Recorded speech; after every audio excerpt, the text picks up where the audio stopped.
Madame, Monsieur, bonjour et bienvenue dans ce 13 européen. Voici le sommaire. Des législatives transparentes, libres et apaisées. Le 8 janvier prochain, le réseau ouest africain pour l'édification de la paix au Bénin en fait son cheval de bataille à travers la plateforme électorale des organisations de la société civile. Ce réseau a organisé une tournée de renforcement de capacité des comités de paix dans plusieurs villes du Bénin. L'étape de Parakou est à suivre dans un instant.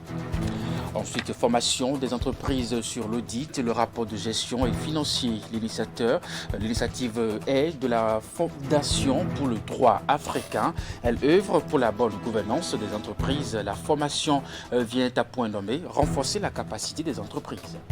Et puis enfin, les anciennes gloires du football sont honorées. C'est à la faveur d'une compétition dénommée Tournoi des vétérans. L'événement est à sa 3e édition cette année. Et l'épilogue, c'était le week-end dernier avec le sacre des anciens de Grand Popo face à l'association des anciens footballeurs de Comé. Retour ici sur les temps forts de cette grande finale. Et voilà pour le sommaire de ce 13 européen à nouveau. Bonjour et bienvenue si vous nous rejoignez sous le leadership du président de l'Assemblée nationale, Louis Vlavounou. Le parti Union progressiste, le Renouveau, se renforce dans la 21e circonscription électorale. Le parti vient d'enregistrer l'adhésion des membres du mouvement, les ambassadeurs de Patrice Talon, conduit par M. Jamal Issa. Cette adhésion a été faite, bien entendu, ce mercredi 14 décembre 2022 à Sakéti. Voici le reportage. Sous l'appellation les ambassadeurs de Talon de la 21e circonscription électorale, ils étaient aux premières loges de la conquête du pouvoir par le régime de la rupture en 2016. Membres du bloc républicain à la faveur de la réforme du système partisan, ils ont aujourd'hui décidé de claquer la porte de cette formation politique pour rejoindre l'Union progressiste et le Renouveau, séduits qu'ils sont par le leadership du président Louis Vlavounou, coordonnateur de l'Union progressiste Le Renouveau, dans la 21e circonscription électorale. Nous, les membres de l'ex-mouvement, les ambassadeurs de Patrice Talon, nous avons changé de direction aujourd'hui. Nous revenons aujourd'hui dans notre ancienne et nouvelle maison. Nous proclamons officiellement aujourd'hui notre adhésion officielle au parti l'Union progressiste de Renouveau. Chers responsables du parti de l'Union progressiste de Renouveau, nous sommes engagés à relever un défi. Cette défi, nous devons la relever avec confiance, celle de rafler les 4 postes qui existent dans la 21e circonscription pour les élections législatives du 8 janvier 2023. Comment je pourrais terminer ne pas décerner un satisfecit au président de l'Assemblée nationale, l'honorable Louis Vlavounou, leader incontesté et incontestable dans notre département. Je ne saurais finir mon allocution sans adresser mes remerciements au président Joseph Fifame Djogbenou pour la dynamique qu'il inspire à la tête de l'Union progressiste. Cette déclaration d'adhésion des ambassadeurs de Talon de la 21e circonscription électorale est accueilli avec beaucoup de satisfaction par le représentant du président Louis Vlavounou. Et d'autres vont venir encore, d'autres vont venir. Et je salue le courage de Jamal qui a pris une décision très très courageuse parce que lui seul, il représente beaucoup. Il draine plusieurs jeunes. On dit un directeur départemental des sports. Vous savez ce que ça dit. Et avec lui, nous sommes sûrs d'avoir la jeunesse féminine, masculine dans le parti, le Renouveau. Nous sommes très contents de vous accueillir et ensemble, nous allons développer Sakéti, Ifaï, Adjawere. Désormais membre de l'Union progressiste Le Renouveau, Jamal Issa et les autres ambassadeurs de Talon sont attendus sur le terrain pour aider à asseoir le règne sans partage de l'Union progressiste Le Renouveau dans la 21e circonscription électorale.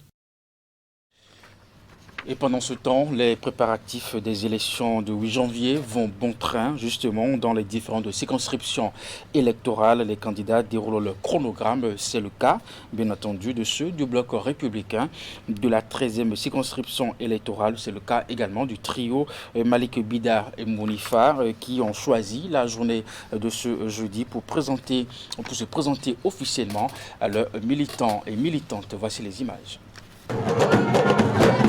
Voici les 3 candidats titulaires du bloc républicain, positionnés dans la 13e circonscription électorale pour le compte des élections législatives du 8 janvier 2023. Accompagnés pour la circonstance de leur suppléant et de l'honorable Wallis Zoumarou, superviseur général du BR dans la Donga, ils ont été présentés à ces vaillantes femmes de Djougou, acquises à la cause du cheval cabré dans cette salle de la maison des jeunes de la localité. En langue locale d'Indi, l'honorable Wallis Zoumarou se charge de présenter les candidats au public.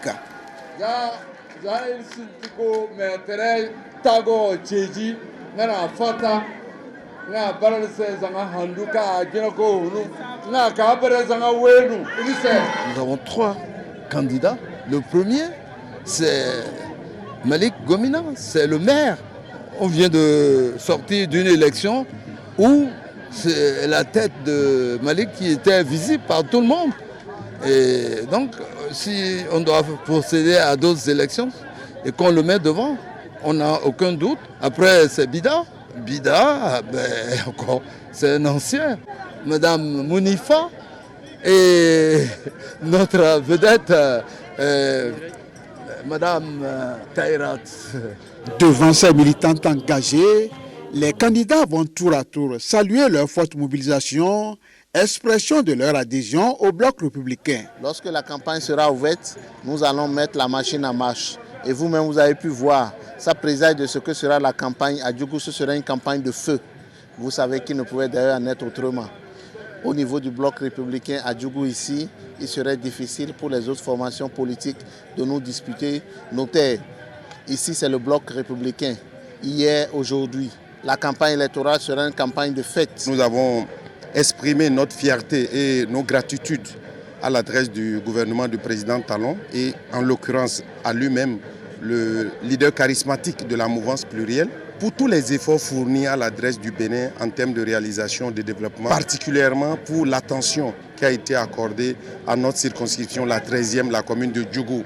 L'occasion sera saisie par les candidates présentes à cette rencontre pour exprimer leur gratitude au chef de l'État pour sa vision novatrice qui permet désormais de positionner une femme dans chaque circonscription électorale. D'abord, nous voudrions remercier le chef de l'État, son Excellence Patrice Talon, qui est un homme de vision, qui a compris que le développement d'un pays peut se faire aussi avec beaucoup de femmes. Et le Bloc républicain, c'est un parti des femmes. Et permettez-moi, monsieur le journaliste, de remercier le chef du gouvernement, son Excellence Patrice Talon. Il a honoré la femme. Il a mis la femme sur un piédestal. Il a compris que le développement d'un pays doit se passer forcément par les femmes. Ces candidats du bloc républicain ainsi présentés sont visiblement appréciés par ces militantes qui prennent l'engagement solennel de passer de hameau en hameau pour annoncer la bonne nouvelle à ceux qui n'ont pu faire le déplacement. Des législatives transparentes, libres et apaisées. Le 8 janvier prochain, le réseau ouest-africain pour l'édification de la paix au Bénin en fait son cheval de bataille. À travers la plateforme électorale des organisations de la société civile, ce réseau a organisé une tournée de renforcement de capacités des comités de paix dans plusieurs villes du Bénin. L'étape de Parakou s'est déroulée ce mercredi 14 et jeudi 15 décembre dans un hôtel de la place. Voici les images. La paix avant, pendant et après le scrutin législatif de 2023, c'est tout le sens de cet atelier qui réunit dans cet hôtel ces acteurs clés, constitués entre autres de leaders religieux et traditionnels, de syndicats de conducteurs et d'acteurs de l'éducation. Le comité de paix de Parakou est situé sur son rôle pour un scrutin sans heurts. Il s'agit de voir avec le comité de paix de Parakou, composé des têtes couronnées, les rois des de la commune de Parakou, les conducteurs de taxi-moto, les femmes, les jeunes, les imams, les pasteurs, les prêtres. Bon, je ne peux pas finir de citer.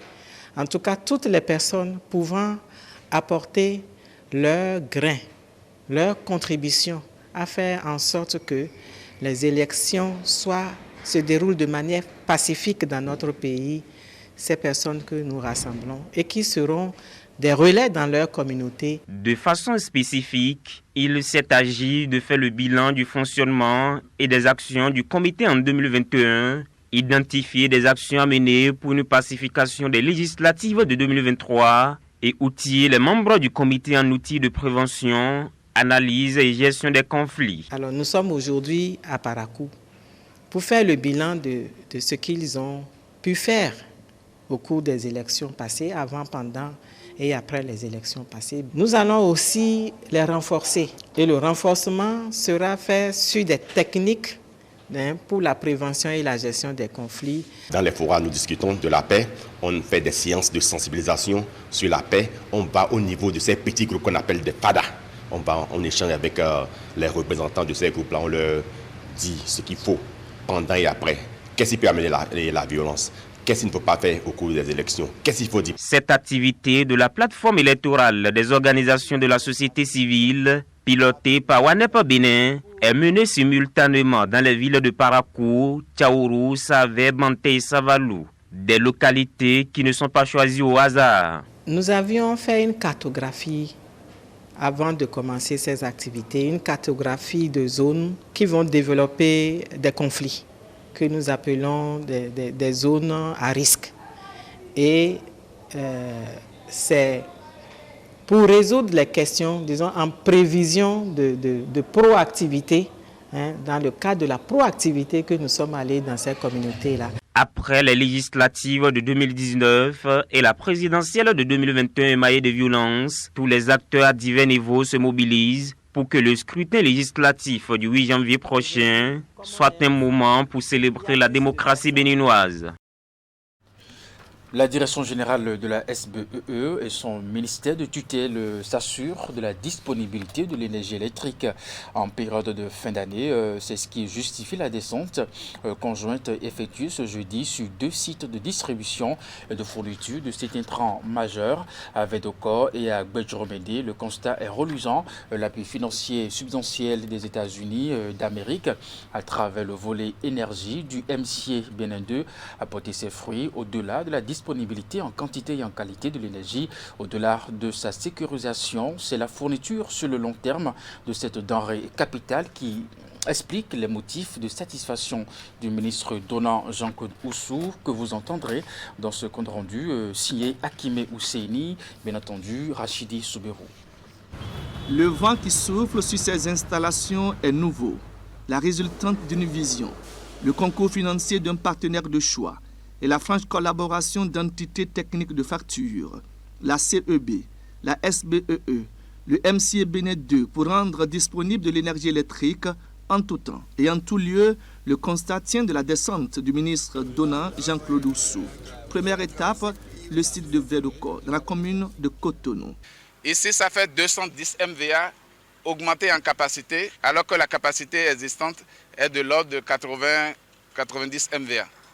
Donc, vous allez voir, dans le flux total des actions que nous avons menées, nous avons porté la capacité de service actuelle du Bénin étant autour de 250 MW. Nous l'avons porté à 1200 MVA après la fin de toutes les interventions du MCA Bénin.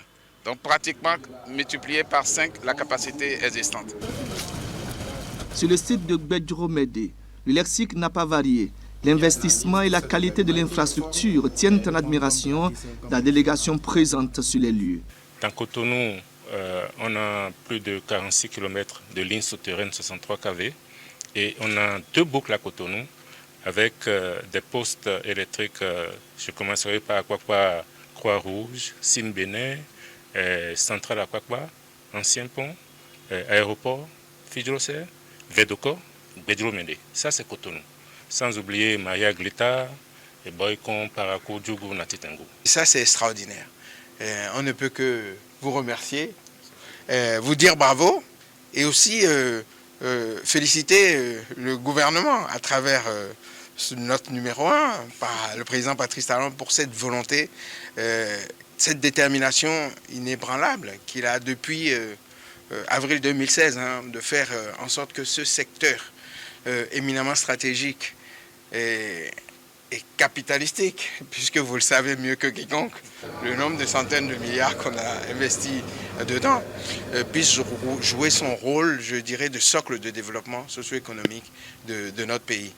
Proche des populations, plus encore des grands comptes, la délégation ministérielle s'est rendue à la zone franche industrielle du Semekodi, s'assurer du raccordement de l'usine Fabri-Métal.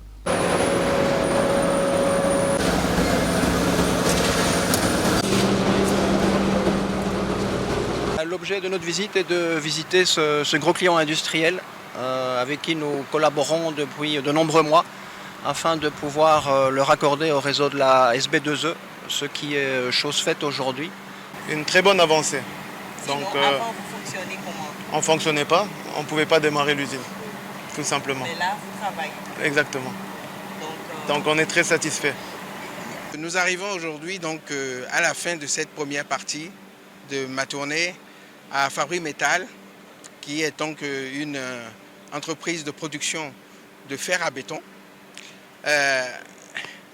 J'ai été sollicité, même personnellement, par rapport à l'urgence qu'ils ont de voir cette énergie délivrée. Et je tiens d'abord à remercier les agents de la SBE, de Controlec, pour leur diligence à faire en sorte que cela soit possible aujourd'hui. C'est un client de satisfait et c'est à juste titre que, prenant comme jet de ces derniers, le ministre a exprimé le vœu de constater dans un avenir proche l'impact social de l'implantation de Fabri-Métal dans la commune de Semekodi. Et pendant ce temps, le ministre de l'Eau et de l'Énergie, Samou Seydou Adambi, a fait une descente sur la station terminale de Semekrake et a visité les chantiers onshore et offshore, accompagné de l'administrateur général de China National Petroleum Corporation et celui de WAPCO Bénin. Le but de la visite est de constater le niveau d'exécution des travaux. Reportage. Le ministre de l'Eau et des Mines, Samou Seydou Adambi, est allé toucher du doigt l'évolution des travaux au niveau de la station terminale du projet Pipeline Niger-Bénin. Le lundi 12 décembre, il a pu constater la mise en place des cuves de stockage de 100 000 mètres cubes chacune. Nous avons vu que les travaux ont avancé sur 4 cuves prévues, 3 sont presque achevées derrière nous. Et normalement, les travaux sont prévus pour être terminés déjà le courant mois d'avril 2023. Ça veut dire environ dans 4 mois, ils vont finir avec tout ce qui est cuve, ça veut dire les réservoirs donc, de stockage d'eau et les essais vont démarrer donc, pour voir l'étanchéité de tout ce qui a été fait avec la soudure automatique. Il était accompagné à l'occasion des administrateurs généraux de China National Petroleum Corporation et de West African Gas Pipeline Company. De façon globale, les travaux sont à 78% tandis que d'autres ont été exécutés à 100%. Sur le site, le ministre a indiqué que les travaux avancent considérablement bien. Les travaux avancent au même rythme, presque nous sommes environ à 78% globalement, donc il y a ce n'est pas uniforme. Et là maintenant derrière nous, c'est presque à 100%, 97% derrière nous. Pour le pont, le quai d'amarrage, c'est environ à 97%, alors que pour là où le chargement va être fait beaucoup plus loin, c'est à 15%. Du côté des administrateurs généraux, c'est la satisfaction générale. Pour l'instant, le projet avance de façon ordonnée. Je saisis cette occasion pour remercier sincèrement l'État béninois pour leur grand soutien. Dans l'exécution du projet, on va strictement respecter les lois béninoises. Une année avant, il n'y a rien d'ici, mais comme vous pouvez le constater, il y a les installations sont déjà là. L'avancement total est déjà arrivé au niveau de 62%. Le pipeline terrestre, le pipeline sous-marin et aussi la station terminale sont déjà respectés le calendrier de projet. D'ici quelques mois, le pétrole brut produit au Niger sera disponible sur le marché international via le Bénin. Plus précisément, fin 2023. La ministre des Affaires sociales et de la microfinance était ce mercredi à Djougou au CEG1, bien entendu en tournée dans les différents collèges du département de la Donga. Véronique Toyifoli s'est rendue dans le plus grand collège du dit département pour sensibiliser les élèves sur la santé sexuelle et reproductive. L'objectif de cette initiative, bien entendu, entre en ligne de compte de la campagne nationale dénommée Agbazati. Reportage de Alassane Arounan, Abdou Sabi Trissou. Vous avez vu, là où je suis devant Madame la ministre. Je suis en train de rêver avoir une femme comme elle, ministre. Donc, les amis, je vous en prie. C'est un échange interactif et participatif entre les élèves du CEG1 de Djougou et la ministre des Affaires sociales et de la microfinance. Dans un langage franc, sincère et direct, Véronique Tognifodé sensibilise ses adolescents sur la santé sexuelle et reproductive. Nous avons parlé de comment éviter les grossesses non désirées, comment éviter les maladies, mais au-delà de ça, pourquoi nous en parlons? C'est parce que nous voulons que vous réussissiez votre avenir.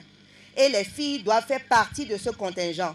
Parce que bien souvent, les filles ont un certain manque d'estime en elles-mêmes et nous ne voulons plus ça. Vous devez savoir ce que vous voulez et avec une force et une détermination à nul autre pareil.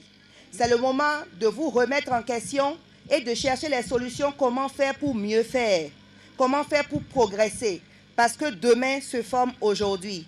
Cette séance de sensibilisation des élèves élargie aux enseignants s'inscrit dans le cadre de la campagne dénommée Agbazati, une campagne pour rappeler aux filles que leurs corps sont précieux.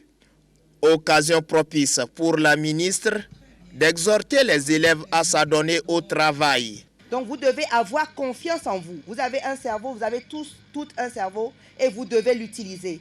Vous devez en même temps vous donner la discipline parce que ce n'est pas dans la facilité qu'on obtient les grandes choses. Il vaut mieux se concentrer sur le travail qu'on est venu faire ici à l'école, essayer de progresser, essayer de voir ce qu'on veut faire demain comme métier. Travailler à obtenir, à toucher ce rêve que de se contenter des solutions de facilité. Invité pour la circonstance, l'autorité communale va tout simplement demander aux apprenants de mettre en pratique les conseils reçus. Tout ce qu'elle vient de dire, mettez ça en pratique, filles comme garçons, et demain vous serez au même niveau. Je vais d'ailleurs ce week-end recevoir à Abidjan mon parchemin pour HEC Paris, parce que je continue toujours d'apprendre. Je ne me suis pas contenté de dire je suis docteur, je suis maire de Djougou, mais je continue de me bonifier. Donc ce n'est pas vous qui ne devez pas le faire. Il faut le faire. C'est la seule façon d'être à la mode. Le gouvernement Talon, à travers différents projets et programmes, démontre sa bonne volonté à maintenir les filles à l'école. Signalons qu'avant l'étape de Djougou, la ministre était à Bassila pour le même exercice. Et puis on en vient maintenant à cette journée de formation initiée par la Fondation pour le droit africain. L'approche de fin d'année fait appel à des exigences de l'OHADA. Quant à la bonne gouvernance des entreprises, audits et rapports de gestion financiers font appel à des compétences également de la part des chefs d'entreprise. Et la formation que propose la FDA vient à point nommé pour renforcer leurs capacités en vue d'une bonne gouvernance des entreprises. C'est aussi la dynamique de création d'entreprises en cours au Bénin et qui se retrouvent ainsi renforcées. Rendons-nous à présent à Godin Tulipe où s'est déroulé les échanges. Reportage. Les échanges ici se déroulent autour de thématiques bien définies et qui concourent à la bonne gestion des entreprises. Journée unique de formation initiée par la Fondation pour le droit africain pour renforcer chez les chefs d'entreprise l'existant en termes de bonne gouvernance, mais leur faire toucher du doigt les conséquences d'éventuels manquements à leurs obligations. L'année dernière, il y a eu plus de 10 000 entreprises qui ont été créées à Cotonou, au Bénin, de façon générale. Mais il faudrait qu'on soit en mesure également aussi de donner les outils nécessaires aux dirigeants d'entreprise, aux investisseurs, pour que, en fin de compte, à l'exercice, tout un chacun soit en mesure de se dire, bon, la gestion de l'année a été bonne, on a respecté les dispositions prévues par le droit OHADA, le droit des affaires, et en fin de compte pouvoir tirer les enseignements nécessaires. L'approche de fin d'année fait appel à des exigences de l'OHADA quant à la bonne gouvernance des entreprises. Et la formation que propose la FDA vient à point nommé pour renforcer leurs capacités en vue de la bonne santé des entreprises. C'est aussi la dynamique de création d'entreprises en cours au Bénin qui se trouve ainsi renforcée. Alors le message il est très simple. Il consiste à indiquer aux différents participants, selon leur position, leur fonction, s'ils sont des avocats, s'ils sont des juristes en entreprise, que lorsqu'ils sont amenés à interagir avec des sociétés ou des personnes qui travaillent dans des sociétés, il est important qu'ils sachent qu'il y a des mécanismes et des outils qui sont prévus par le législateur pour permettre de contrôler l'action des dirigeants d'une société. Entre gouvernance des entreprises au Bénin à la loupe des exigences de fin d'année et la présentation des états financiers de synthèse selon le type d'entreprise, les participants ont également passé en revue les outils de contrôle des associés en fin d'exercice et les modèles de présentation du rapport de gestion des entreprises. On a fait appel également aussi à un expert comptable, parce qu'il est vraiment important quand on parle de bilan financier, etc. et tout. Ce sont à ceux-là qu'on fait généralement recours pour intervenir, etc. et tout. Et le dernier formateur, le dernier intervenant, c'est un magistrat, un juge, comme je l'ai dit un peu plus tôt, pour essayer de nous présenter le tableau des sanctions qu'on encourt en cas de mauvaise gestion, en cas de mauvaise gouvernance, etc. et tout. Donc voilà un peu le profil des formateurs que nous avons eu au cours de cette session de formation. Oui, l'initiative est louable parce qu'aujourd'hui, vous voyez, nous sommes au Bénin. Il y a le gouvernement qui encourage plus la création des entreprises, des sociétés. Mais il faut que ces sociétés, les dirigeants, même les responsables de ces sociétés puissent être formés afin que ces sociétés participent réellement à l'émergence pour qu'on puisse révéler réellement le Bénin. Venir en aide aux chefs d'entreprise pour leur éviter une mort subite, tel est le pari que se donne la Fondation pour le droit africain. La journée met un point d'honneur aux échanges pratiques sur les thématiques, quelques notes de synthèse et la remise d'attestations aux participants pour marquer la fin de la formation. Dans la suite de ce 13h au Bénin atelier, bilan du programme éducation financière du projet ADAPAMI entendait appui au développement et à la professionnalisation et à l'assainissement de la microfinance. Affaires mondiales Canada, le principal partenaire financier du projet ADAPAMI qui a démarré depuis 2017 et qui est mis en œuvre par Développement International des Jardins, DID.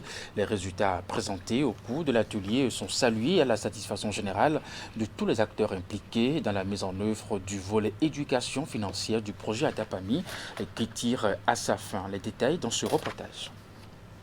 Le bilan du programme éducation financière du projet ADAPAMI est au menu de cet atelier qui réunit les différents acteurs du secteur de la microfinance. Ils sont là pour ensemble célébrer les résultats du projet, notamment ceux de la composante éducation financière, fruit de la coopération entre le Canada et le Bénin. Le projet ADAPAMI tire vers sa fin. Il s'est avéré nécessaire de dresser le bilan de cette belle initiative ayant contribué, entre autres, à la formation en notions financières de base et en éducation financière de près de 100 000 personnes. La conception et la mise en œuvre du dit programme a été l'occasion de constituer et de mettre à contribution un bassin de compétences pour la réussite du programme. Une évaluation finale conduite cette année a permis de constater que ces formations ont eu des impacts positifs sur les personnes les ayant suivies. Affaires mondiales Canada est le principal partenaire financier du projet ADAPAMI, mis en œuvre par Développement International des Jardins, DID. Après 4 ans de travail acharné, le moment est venu de se dire au revoir. Le projet prendra fin cette année, certes, mais sachez que désormais, vous êtes les fondations à partir desquelles de nouvelles initiatives en éducation financière se bâtiront. Vous êtes maintenant les ambassadeurs de l'éducation financière. ADAPAMI est certes finissant, mais les SFD et le secteur espèrent que la coopération canadienne ne restera pas insensible à la poursuite de ces appuis à travers un nouveau mécanisme. L'éducation financière est le bras armé de l'inclusion financière et constitue une priorité au Bénin et dans la sous-région. Occasion pour le représentant de la ministre de la Microfinance de féliciter le projet ADAPAMI et de saluer les efforts consentis et les résultats obtenus qui sont à l'actif de tous les acteurs impliqués dans la mise en œuvre du volet éducation financière. Sur les 65 000 personnes prévues, plus de 90 000 personnes ont été formées sur la bonne gestion financière des ressources personnelles, les principes de développement des activités génératrices de revenus, la sécurisation des avoirs, la budgétisation, les conditions d'octroi du crédit, les principes de bonne gestion d'un crédit. Bilan élogieux imputable à toutes les parties prenantes du projet ADAPAMI. Cette dynamique en cours ne saurait s'achever avec la fin du programme obtenu grâce à la coopération canadienne. Au cours de l'atelier, il a été présenté à l'assistance le processus de certification qui a permis à 8 maîtres formateurs d'être certifiés. 52 animateurs terrain ont également reçu leurs attestations de participation au terme de leur formation. Je voudrais pour cela remercier très sincèrement le projet ADAPAMI pour avoir travaillé à la pérennisation de ce programme. Et en ce qui nous concerne, nous autres maîtres formateurs et animateurs, nous sommes prêts et disponibles pour continuer le travail dans le secteur de la microfinance. L'éducation financière est l'affaire de tous. L'engagement est ici pris par le ministère de la Microfinance et le gouvernement d'accompagner l'association professionnelle des services financiers décentralisés et les structures sous tutelle engagées dans la promotion de l'éducation financière à bien capitaliser les expériences et acquis à travers le projet ADAPAMI. L'association professionnelle des banques et établissements financiers, le comité monétique national et le GMUMOA ont procédé ce jeudi au lancement officiel de la campagne de promotion du paiement par carte bancaire. C'est une première édition de l'initiative qui vise à développer chez les populations cette habitude pour toutes les opérations. La cérémonie de lancement des journées d'animation commerciale de la classe bancaire du Bénin a eu lieu en présence de plusieurs opérateurs économiques et des hommes des médias. Reportage. Le GMUMOA, le Comité monétique national et l'Association professionnelle des banques et établissements financiers lancent la campagne de promotion du paiement par carte bancaire. L'opération démarre le 19 décembre prochain sur le territoire national. Objectif, développer chez les populations l'habitude de payer par carte bancaire après toute transaction. Si la monétique que l'on peut définir comme l'ensemble des moyens informatiques et électroniques utilisés dans les transactions bancaires, a connu une progression considérable dans notre espace économique régional. Il n'en demeure pas moins que les paiements par carte ne suivent pas la même tendance. Divers obstacles justifient ces faibles performances et nous sommes désormais engagés et aguerris à les lever. Compte tenu de l'importance de cette campagne pour le développement donc, de notre cher pays et pour le développement de la monétique sur la place du Bénin, je voudrais compter sur votre implication constante, mais également sur la qualité des échanges et votre ouverture d'esprit afin d'aboutir à un résultat porteur d'impact positif pour notre cher pays. Plusieurs activités sont prévues au cours des 30 jours que va durer la campagne de promotion du paiement par carte bancaire. Des formations, des séances de sensibilisation et surtout un jeu tombola qui permettra de récompenser aussi bien les clients que les commerçants qui acceptent les paiements par carte bancaire. Tout client qui effectue son paiement de cette façon-là a droit non seulement à un gazier qui lui est remis sur place et il lui est remis un ticket. C'est en 2 volets. Il y a un qui porte la mention cabinet Maître Gounadon qu'il met dans une urne préparée à cet effet et garde le second jalousement. Et après dépouillement, si un client gagne, on lui fait appel pour bénéficier de son lot. En dehors des avantages en nature, le paiement par le biais de la carte bancaire permet aux populations de sécuriser leurs fonds. Avec le GMUMOA, il y a également la possibilité de faire les transactions dans la sous-région. La production agricole au Bénin a pris de l'ampleur depuis avril 2016 avec l'avènement du gouvernement de la rupture. Dans maintes domaines, le Bénin a fait de grands progrès et s'impose en Afrique et ailleurs. Et tous ces résultats grâce à l'utilisation efficiente des produits de traitement des cultures dont le charbon actif enrichi à l'éthylène. Le lancement de la commercialisation s'est fait le jeudi 15 dernier à Chambon-Kanya-Chambon, Henri Gantier pour le compte rendu. La commercialisation à grande échelle du produit charbon actif enrichi à l'éthylène est effective. Le lancement a été fait le jeudi 15 décembre à Alada, au siège de la société Biophyto, une société qui a été identifiée par le ministère de l'Agriculture, de l'Élevage et de la Pêche, ainsi que par les partenaires. Désormais, le charbon actif est préparé sur le territoire du Bénin et distribué aux promoteurs béninois.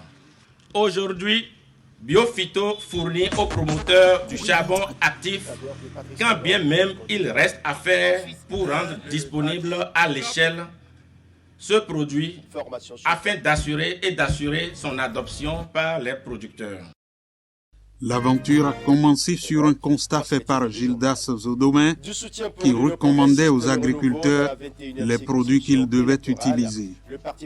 Il a été pendant longtemps témoin de nombreux impacts néfastes des pesticides et intrants chimiques qui engendraient des problèmes d'intoxication alimentaire et l'appauvrissement des sols.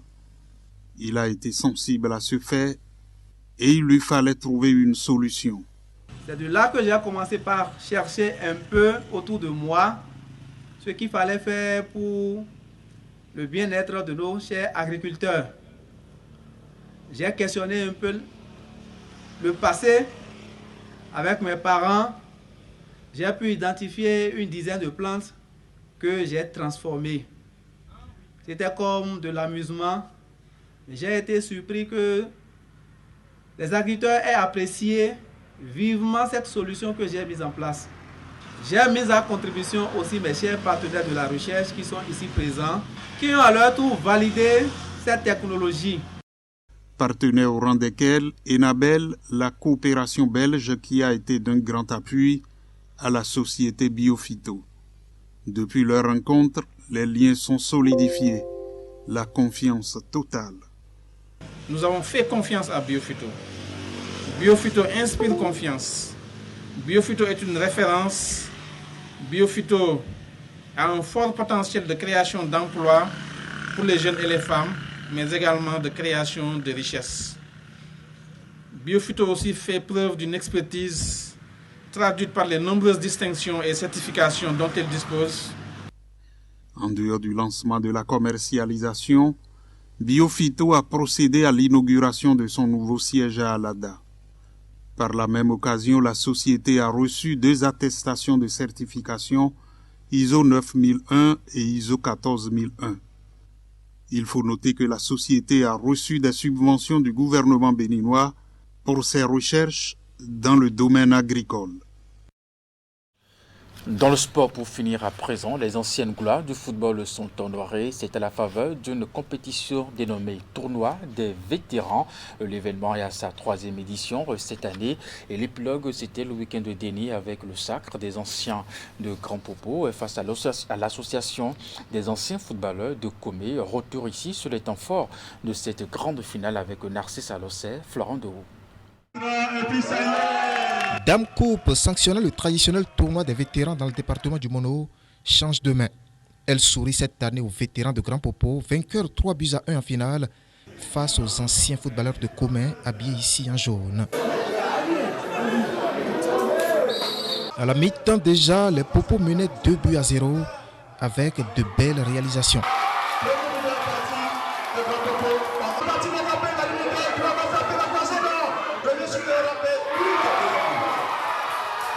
Une avance qu'ils ont confortée au retour des vestiaires sur penalty suite à une faute sur un des leurs en pleine surface de réparation. Derrière, Jonas Bidé a pris ses responsabilités, mettant en respect le gardien de but de Comé.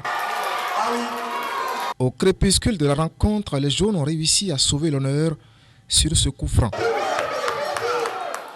1 but contre 3, l'association des anciens footballeurs de Comé, vainqueurs des 2 premières éditions de ce tournoi, lâche ainsi le trophée. Les vétérans de Grand Popo peuvent maintenant toucher le Graal.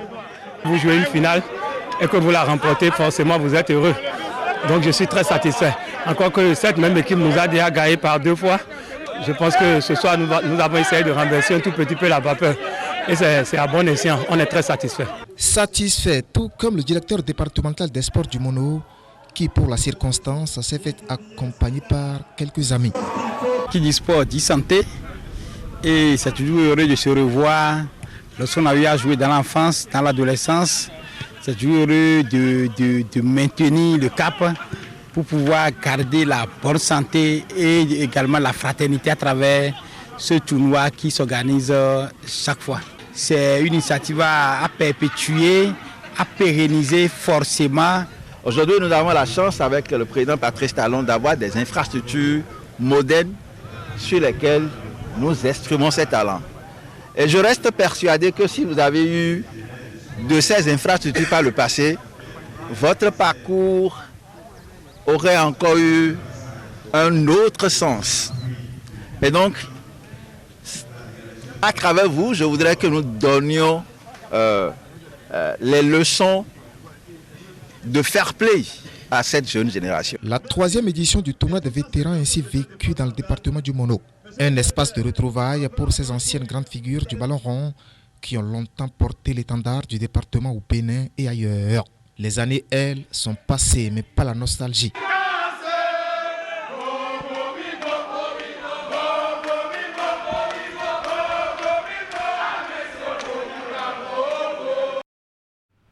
Et bien voilà, c'est la fin de ce 13h au Bénin avec cette joie des vétérans. Mesdames, Messieurs, merci de l'avoir suivi. Pour la suite des programmes à 16h, votre bulletin d'information, 19h30, la grande édition de la soirée. Portez-vous bien, à très bientôt et très bon week-end à vous.